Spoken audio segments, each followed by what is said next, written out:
is News 8 at 5. It's time to click checkout on your shopping cart. If it's important, priority mail, priority mail express. Shipping deadlines are fast approaching.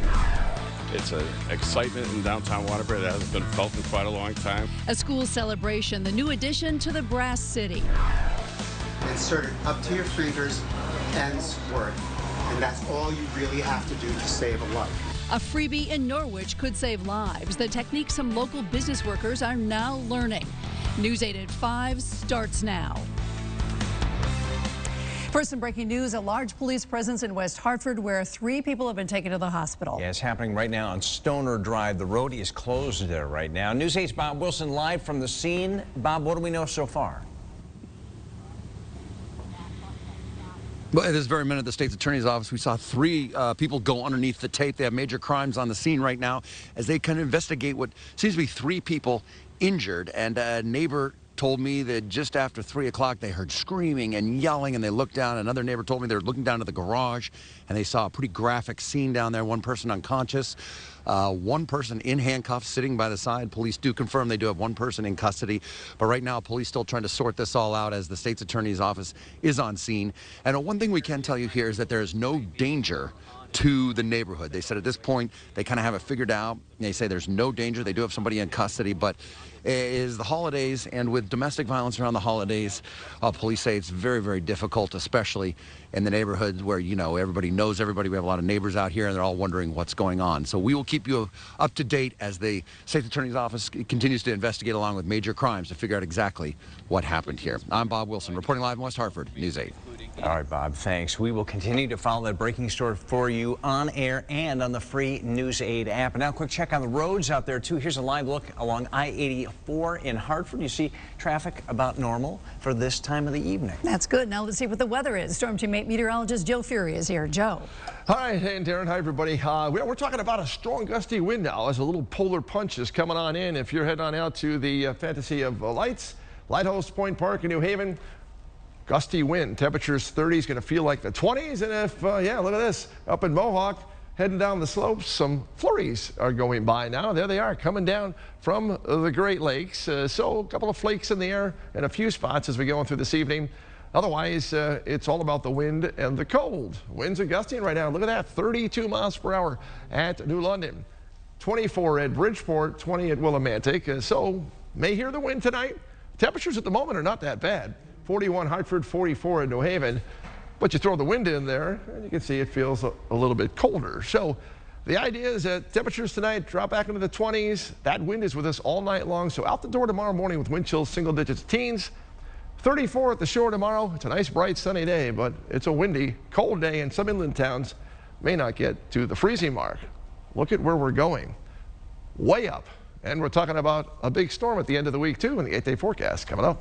All right, Joe, thanks. The holiday shopping season is at its height now as people scramble to get those last-minute gifts. But if you are shipping them, your time is running out. While the post office is working hard to make sure packages get delivered, you need to make sure your orders are in online as soon as possible.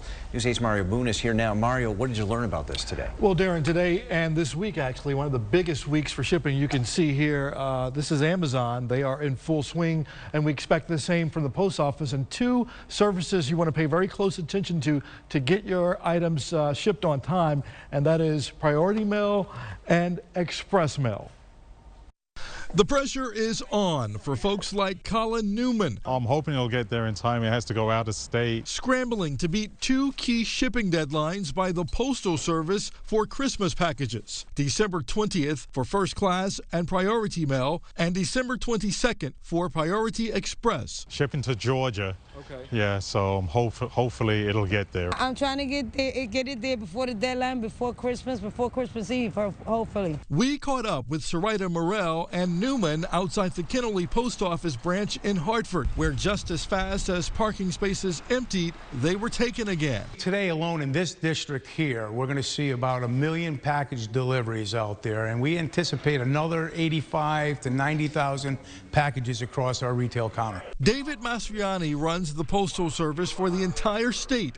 He says workers have already handled literally billions of Christmas packages and mail. And with the jump in holiday volume, the post office has special services if you're expecting a shipment to avoid getting ripped off by porch pirates. Whether it's hold for delivery or we have redirect. All right, so there are several deadlines for shipping depending on which service you're using. We have put just about all of them on our website, WTNH.com. Guys? All right, thanks so much. The city of Norwich is arming local businesses in the fight against the opioid crisis. Insert it up to your fingers and squirt. And that's all you really have to do to save a life. The city's Department of Youth and Family Services is training local businesses like Craftsman Cliff Roasters on how to use Narcan. The coffee shop will also be given a dose of Narcan to use in a case of emergency. The city was able to get 100 Narcan kits thanks to a $7,500 grant from the Community Foundation of Eastern Connecticut. City workers and the police union have also been trained to treat overdose victims. The importance of us being educated, knowing what to do and to be able to respond and have the confidence to do so is another way that we can contribute to our community down here. Craftsman Cliff Roasters is going to host another training session for other businesses next month. Now the latest on the future of the Affordable Care Act, also known as Obamacare. A federal judge in Texas has ruled now that the ACA is unconstitutional now that Congress has eliminated a penalty for those who don't have health insurance. The president is applauding the decision, but others are worrying about the millions of people who could lose coverage. If you're going to take away the Affordable Care Act, how will you protect the millions of people currently using it? Coming up tonight on News 8 at 5:30, we're going to hear from Connecticut lawmakers and Access Health Connecticut. A controversial survey given to students at a Cheshire Middle School. News 8's Noah Gardner has been following this story.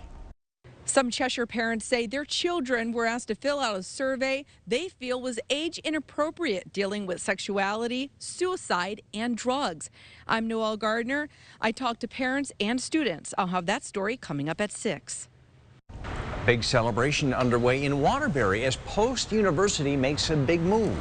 The school's online education hub is now inside of a historic building downtown. News 8's Kent Pierce tells us what it means for the school and the community. Greeted with a marching band. That's how happy Waterbury is about 400 employees of Post University moving in. Their new offices are in the old Howland Hughes department store building. The Howland Hughes department store offered everything. My mother used to come and get her hair done, and my 5 brothers and sisters and I would run around the store for an hour. Howland Hughes opened in downtown Waterbury in 1890, but it closed in 1995. The city struggled with what to do with the space. The answer? Post University, which also started in Waterbury in 1890. This is really a great intersection of those two iconic institutions in Waterbury. The employees here will be running the online coursework that now makes up the majority of Post's enrollment. So they will be working on a fairly new concept in an old historic building. So the fact that Post could come in, revitalize it, bring back some life to this once thriving town, it's amazing to be a part of. I'm just so excited. It's great to have the old store put to use. Again, it's great to have 400 jobs coming to downtown Waterbury, but the hope is the effect will go beyond that those 400 people will get out of the building, come, walk, eat, drink, and shop in downtown Waterbury. There's a lot of nice places to walk to, and we're going to be exploring for sure. Definitely looking at restaurants and checking out different places. Post is moving here thanks to millions of dollars in state money aimed at revitalizing downtown and years of negotiations. No one is happier than former state representative and Post alum and trustee Salim Nujaim. Downtown Waterbury has suffered for many, many years without tenants, without people, without the upscale programs and the projects and the stores that we used to have downtown. Online college coursework is a growing field. Post hopes to keep adding even more jobs downtown. In Waterbury, I'm Kent Pierce, News 8. News 8's Great Holiday Give is just wrapping up now. Right now, the Marines are here, picking up the hundreds and hundreds of toys to bring to kids all over Connecticut. News 8 anchor Scott McDonald joins us live from our studio where pickup is just starting. Look at all those toys, Scott. We are standing in a sea of toys. What do you think? Pretty impressive, huh? I'm here with Sergeant Felipe Vieira, Marine Toys for Tots Coordinator. Thank you, sir. Thank you for your service. Thank you for having me. Thank you for helping us with our Great Holiday Give. What do you think of our collection this year? This is amazing. Honestly, it's great to see that the community, gave so much. It's awesome. You don't see this everywhere. Now, you are out and about in the community. What's it like when, when these toys get into the hands of a parent, then into the hands of a child? You get to see that interaction, and what's that like for you and other Marines? It's probably the most rewarding feeling that anyone could feel. Just knowing that you're making a difference in somebody's life and that their child is able to have a Christmas. Now, I know we were out at the Connecticut Post Mall this Saturday. You were there as well. I think at the mall we collected over 700 toys. There we are. Thank you to everybody who came by, stopped by, and donated a toy. So all in all, we are at right now 2,073 toys. So pretty impressive. And what's it been like out there? How has the giving been this year as opposed to some of the years past? What's it looking like this Christmas? This year it has been a little lower as far as donations, but we're doing what we can with what we have. And what will these toys, where will they go next? I know we have, there we go, we got some Marines out there. What did you bring to load these toys up, and where will they be heading next? So we're loading all these toys up into a U-Haul and a 7-ton truck. So from here, they'll go to our warehouse in Wallingford, where they'll be separated by age, gender, and distributed accordingly. Oh, so the kids come in, do they get to choose the toy, or how does that process work? So the parents apply online. They give us the age and gender of their kids, and we put a bag together of what we think would best suit them. Gotcha, gotcha. Well, we have to say, once again, thank you to everybody who donated in our great holiday give. Thank you, sir, for your service and helping us out. We're going to get these toys out of here. You think you'll be able to do it? Yeah, let's do it. All right, everybody. Thanks again. Darren and Ann, we're going to send it back to you. We got some work to do over here. It's a beautiful thing. New Year's Eve, we'll be here before you know it, and if you're still in need of plans, we have you covered. Head to our free News 8 app or WTNH.com for a full list of New Year's Eve events in cities and towns across the state.